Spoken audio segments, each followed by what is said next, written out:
Om Swastiastu. Assalamualaikum warahmatullahi wabarakatuh. Salam sejahtera untuk kita semua.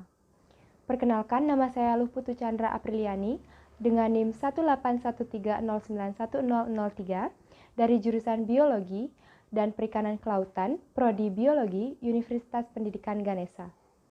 Dalam video ini, saya akan membahas mengenai pemanfaatan rekayasa genetika dalam produksi obat-obatan. Dalam video ini, saya akan membahas mengenai rekayasa genetika pada Streptomyces rheosporus untuk menghasilkan antibiotik lipopeptida hibrida. Seperti yang kita ketahui bersama, perkembangan teknologi saat ini semakin pesat. Dengan perkembangan teknologi yang semakin pesat, diiringi dengan perkembangan ilmu pengetahuan. Nah, salah satu ilmu pengetahuan yang juga semakin berkembang saat ini adalah biologi, khususnya pada rekayasa genetika. Untuk menjabarkan lebih lanjut, saya akan menjelaskan secara umum mengenai rekayasa genetika. Rekayasa genetika merupakan suatu proses memodifikasi genetik yang dilakukan di laboratorium. Nah, mengingat rekayasa genetika dilakukan di laboratorium, tentunya rekayasa genetika memerlukan peralatan-peralatan yang khusus dan peralatan berteknologi canggih. Berbagai macam produk hasil rekayasa genetika seringkali kita temui, namun banyak masyarakat yang tidak sadar bahwa itu merupakan produk hasil rekayasa genetika. Nah, seringkali di pasaran seperti hasil pertanian dan juga hasil peternakan seperti sayur-sayuran, buah-buahan, merupakan produk hasil rekayasa genetika pada bidang pertanian. Nah, sedangkan pada bidang peternakan seperti daging dan susu. Tidak hanya berupa produk-produk umum seperti produk hasil pertanian dan peternakan, tetapi juga produk hasil rekayasa genetika dapat berupa obat-obatan, antibiotik, dan produk hasil bioteknologi industri.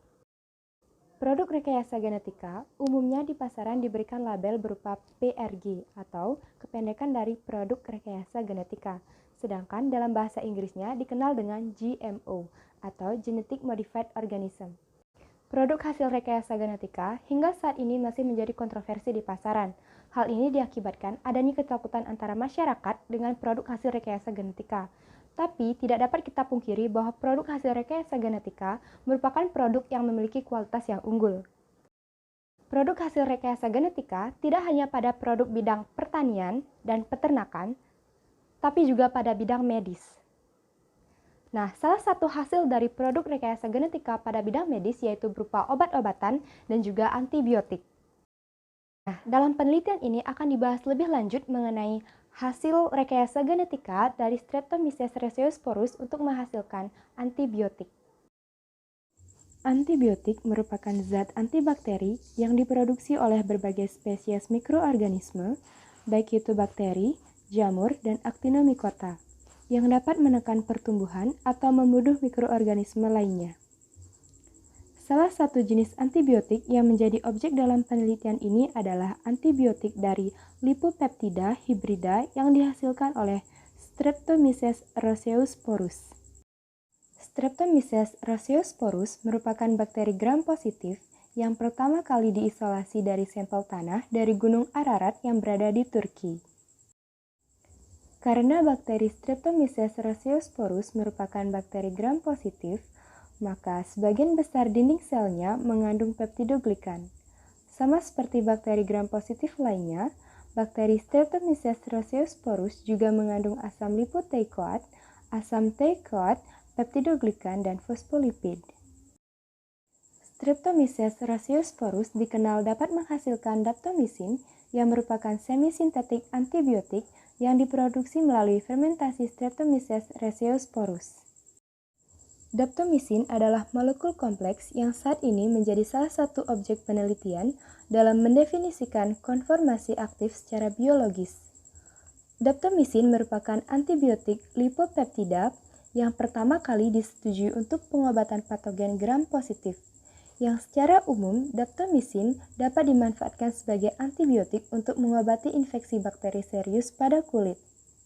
Dalam Streptomyces rheosporus, daptomisin disintesis oleh non-ribosomal peptide sintetase atau NRPS melalui mekanisme thiotemplate.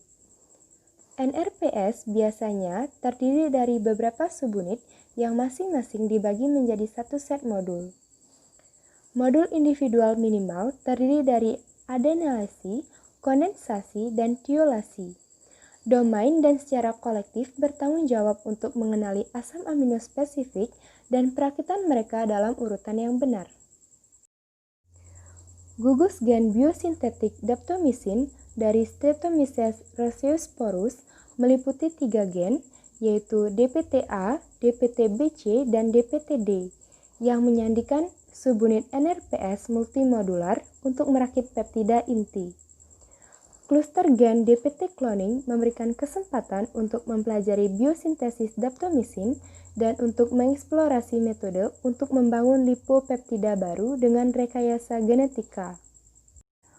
Dalam penelitian ini, menggambarkan eksperimen di mana gen yang mengkode subunit NRPS dari 2 jalur lipopeptida lainnya diekspresikan dalam Streptomyces rhesiosporus yang mengarah ke produksi analog aktif baru dan pemahaman lebih lanjut tentang hubungan struktur serta aktivitas dalam molekul daptomisin.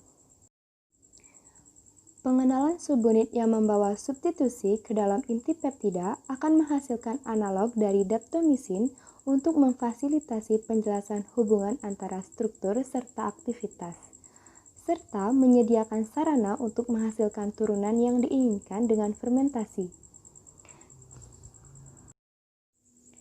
CDA dan lipopeptida juga disintesis oleh NRPS, dan yang terakhir, 2 residu di setiap senyawa digabungkan oleh subunit terminal dimodular seperti DPTD, di mana DPTD menggabungkan antara 3-metilglutamin acid dengan kinurenin dalam daptomisin.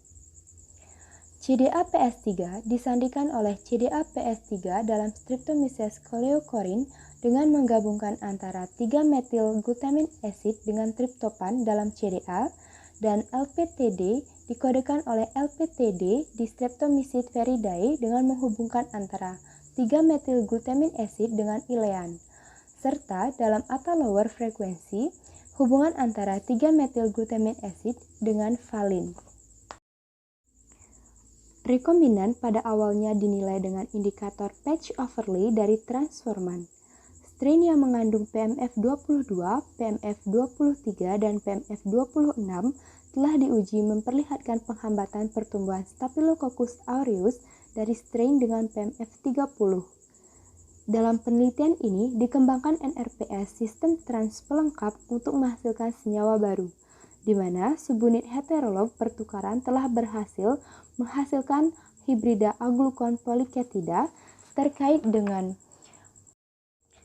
platinolid dan eritronolid, tetapi molekul glikosilasi tidak diperlukan untuk menghasilkan antibiotik aktif. Hasil di sini menunjukkan transkomplementasi itu dapat digeneralisasikan ke dalam sistem NRPS subunit lainnya jika dipertimbangkan diberikan pada desain subunit situs docking. Dalam penelitian ini dibuat subunit dengan spesifisitas penggabungan asam amino yang berbeda dalam kerangka yang dioptimalkan untuk komunikasi intersubunit melalui pemilihan situs docking yang sesuai.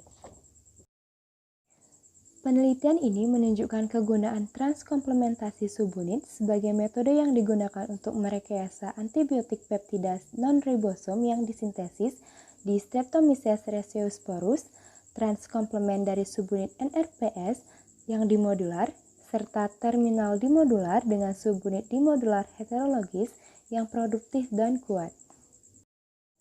Pada penelitian ini ditambah dengan metilasi glutamin dan asilasi dengan 3 lemak alami yang berbeda pada rantai samping asam untuk menghasilkan 18 antibiotik lipopeptida baru. Pendekatan ini dapat diperluas dengan pengikatan atau pertukaran modul untuk menghasilkan pustaka kombinatorial lipopolipeptida yang juga dapat bertindak sebagai perancah untuk modifikasi kimia lebih lanjut yang diarahkan oleh pengembangan turunan daptomisin generasi kedua dengan sifat terapeutik yang ditingkatkan. Sekian yang bisa saya sampaikan mengenai pemanfaatan rekayasa genetika dalam produksi antibiotika. Akhir kata saya tutup dengan para mesanti. Om Santi Santi Santi.